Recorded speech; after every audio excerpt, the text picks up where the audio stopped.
Je viens de la place au MVS et je vais vers la Cité des Eaux, vers Front de Terre. Et je regarde tout ce qui est à gauche. Baobab, Carac, les Libertés, les Djepel, etc. Tous ces quartiers bénéficient de voiries goudronnées, de trottoirs. Ils sont tous à l'égout, ils ont l'éclairage public. Et quand je regarde à droite, Grand Dakar, Nyari Tali, Ben Tali, et j'en passe, quand je marche dans les rues de face, j'ai le cœur meurtri. Nous devons réduire les inégalités. Je vous donne un autre exemple. Aujourd'hui, partons aux parcelles assainies. Des parcelles qui sont supposées être assainies. On n'est même pas en période hivernale. Vous avez de l'eau qui refoule, qui sort de partout. C'est vrai que l'assainissement n'est pas une compétence transférée. Mais Barthélémy Diaz, maire de Dakar, j'organiserai des audiences foraines en partenariat avec l'ONAS. Que l'Office national d'assainissement du Sénégal dise ça coûte combien, la mairie de Dakar mettra la main à la poche.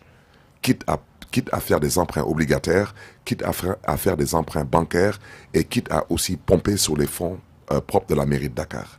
Quitte à faire jouer le partenariat public-privé ou la RSE.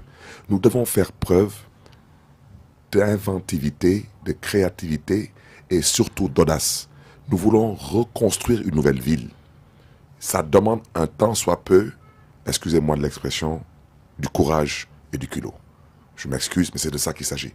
On ne peut pas être mairie de plein exercice et vouloir être limité par de la littérature qui vous dit que non, vos compétences transférées. Compétences transférées, il y en a 9, d'accord. Mais commune de plein exercice, ça veut dire plein exercice, c'est du français.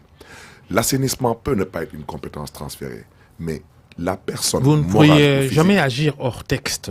non, ce n'est pas une question d'agir hors texte. J'ai tout de même le droit de dire à l'ONAS que les populations des parcelles assainies en ont ras-le-bol d'avoir des eaux qui refoulent dans leurs maisons et dans leurs rues. Ça coûte combien? Les parcelles assainies ont une façade maritime. Ça ne peut pas coûter les yeux. Excusez-moi, c'est pas donné d'avance, parce que les relations sont souvent difficiles entre un maire membre de l'opposition et l'État central, surtout l'exécutif. Est-ce que vous vous préparez à cela en cas de victoire? Je pose la question parce que on vous a déjà entendu sur TFM dans l'émission Faram Fatché de Papa Ndiaye dire que vous ne souhaiteriez même pas rencontrer l'actuel président de la République dans le cadre de vos fonctions de maire de Dakar si vous êtes élu. Comment vous allez faire alors? Alors, je vais vous répondre rapidement. Je le répète, pour 2021, j'ai été désigné par un jury comme meilleur maire du Sénégal. Et je n'ai pas rencontré Macky Sall.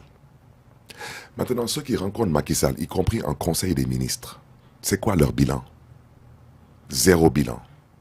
Vous ne pouvez pas dire ça. Écoutez-moi, s'il vous plaît. Vous ne pouvez pas dire ça pour tout le monde. Aujourd'hui, vous êtes journaliste, vous êtes observateur, vous êtes Dakarois. Je vous demande de me donner un seul exemple du bilan du candidat de la mouvance présidentielle à Yoff. Et il est membre du gouvernement. Il voit le président de la République. C'est l'un de vos challengers à cette élection de dimanche. Je vous pose une simple question. Et j'interpelle par ricochet les Yoffois.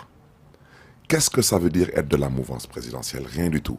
Vous devez avoir une vision et de l'ambition. Vous parlez beaucoup d'Abdoulaye Youssar, vous en faites votre candidat principal. Je ne parle pas. Il y en a 7. Excusez-moi, s'il vous plaît. Vous êtes face à 6 autres prétendants. Excusez-moi, une fois de plus, je ne parle pas de lui. Je parle de la mouvance présidentielle.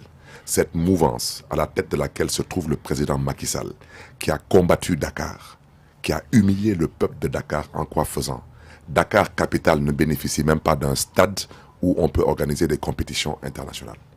Football, athlétisme et j'en passe. Dakar ne bénéficie... La réflexion de Léopold Senghor est envisagée. Pour l'instant, on parle d'aujourd'hui. Nous sommes aujourd'hui. Dites-moi aujourd'hui si Dakar bénéficie d'un stade ou d'un aéroport en tant que capitale. On a même retiré à la ville de Dakar la gestion des ordures. On a pensé à un moment donné même nommer le maire de Dakar par décret présidentiel parce qu'étant incapable de gagner la ville.